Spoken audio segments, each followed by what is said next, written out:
Hello guys, কেমন আছো তোমরা সবাই? আশা করছি তোমরা সবাই ভালো আছো আর আমিও ভালো আছি। তো আজকে সোমবার আর কালকের ছিল রবিবার। কালকে তোমরা তো জানোই যে রেমাল ঝড় হয়েছিল, আর দেখতেই পাচ্ছ আমাদের এখানে গাছপালাগুলো পড়ে গেছে। এগুলো আমাদের বাড়ির সামনেই, এই কলা গাছগুলো আমাদেরই। তো রাত্রিবেলা পড়ে গিয়েছিল। আর এখন সকালবেলা উঠে দেখতেই পাচ্ছ, সকালবেলাও প্রচণ্ড ঝড় হচ্ছিল আর বৃষ্টিও পড়ছিল।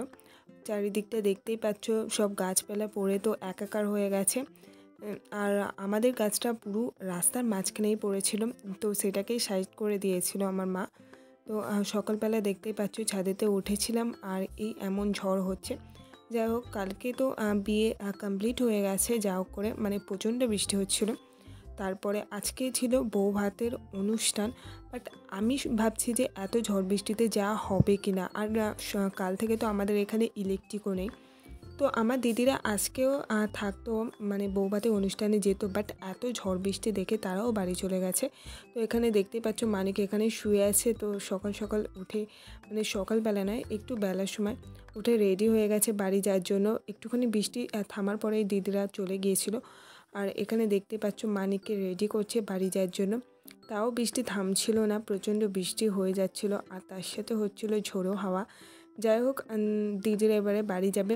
আর আমি একটু বাইরে এসেছিলাম, আর বাড়িতে তো ইলেকট্রিক নেই, অন্ধকার হয়ে আছে চারিদিকটা। তাই আমি ভাবছি যে বিকালবেলা বৌভাতের অনুষ্ঠানে যাব কি না, কারণ এই অন্ধকারে কিভাবে সাজবো আর কিভাবে যাব আমি তো কিছুই বুঝতে পারছিলাম না।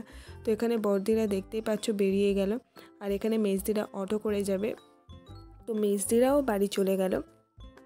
তো দিদিরা সবাই বাড়ি চলে গিয়েছিলো, আর বিকালবেলা আমি এখানে রেডি হয়ে গিয়েছিলাম। বিকালবেলা মানে সন্ধ্যার সময় একটুখানি কারেন্ট এসেছিলো। তো মানে রেডি হয়ে যাওয়ার পরে তারপরে ইলেকট্রিকটা এসেছিলো। তো মা যাবে না, মা বলছে যে ঝড় বৃষ্টি হয়েছে ওই কারণে মা যাবে না। তো একবার কারেন্ট আসছে আর একবার কারেন্ট চলে যাচ্ছে। যাই হোক, যা হোক করে আমি রেডি হয়ে গিয়েছি। তো কেমন লাগছে কমেন্টে নিশ্চয়ই বলো।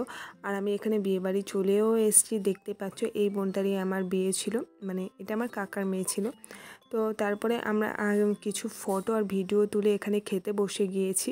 তো চলো এবারে বাড়ি যাওয়া যাক, কারণ আবার কখন বৃষ্টি হবে তার কোনো ঠিক নেই। তো আজকের মতো ভিডিওটা এতটাই। কেমন লাগলো কমেন্টে নিশ্চয়ই বলো। যদি ভিডিওটা ভালো লাগে প্লিজ একটা লাইক করে দিও আর চ্যানেলটাকে সাবস্ক্রাইব করে দিও। আজকের মতো বাই বাই।